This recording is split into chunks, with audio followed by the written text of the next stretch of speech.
Hi, I am researcher Nai. Let me ask you a question. When you prepare for your exam, apart from reading the notes on the scope to be examined, would you select some probable questions from it and try to write the answers down or speak them out to yourself?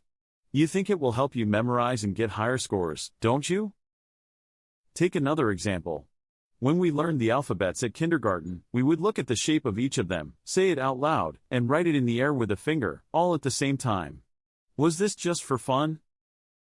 In fact, the learning approach mentioned above is reasonable. Research shows that by engaging multiple senses and motor experience in our learning, or enriched learning in short, we can have a better memory of what we have learned.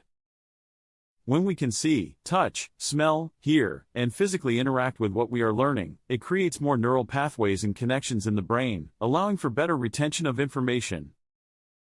For instance, the dual coding theory states that, for a certain event, information like spoken in sign language is represented in a verbal pathway, while information like shapes, environmental sounds and actions is represented in a non-verbal pathway.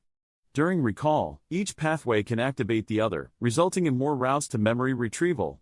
So we will have better memory for events represented in dual pathways rather than one.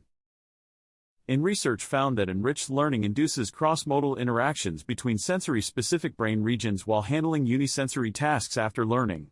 For example, hearing birdsongs that were paired with a complementary visual stimulus during prior learning would be expected to trigger greater visual brain activity compared with birdsongs presented with no accompanying visual stimulus during learning.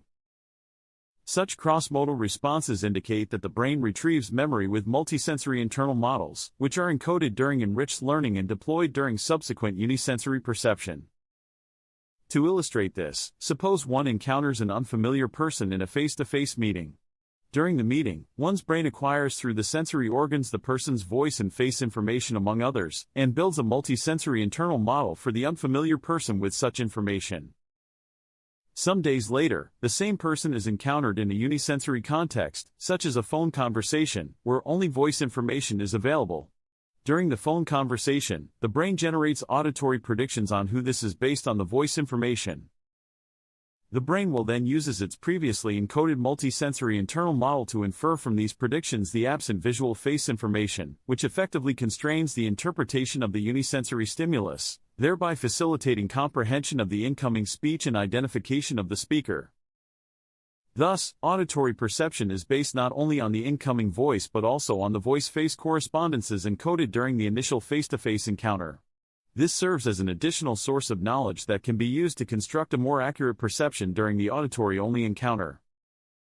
So remember, incorporating multisensory and motor elements creates an enriched learning environment that truly engages the brain. We will be seeing you soon with further advances in NeuroAI applications that will make you smarter. Stay tuned.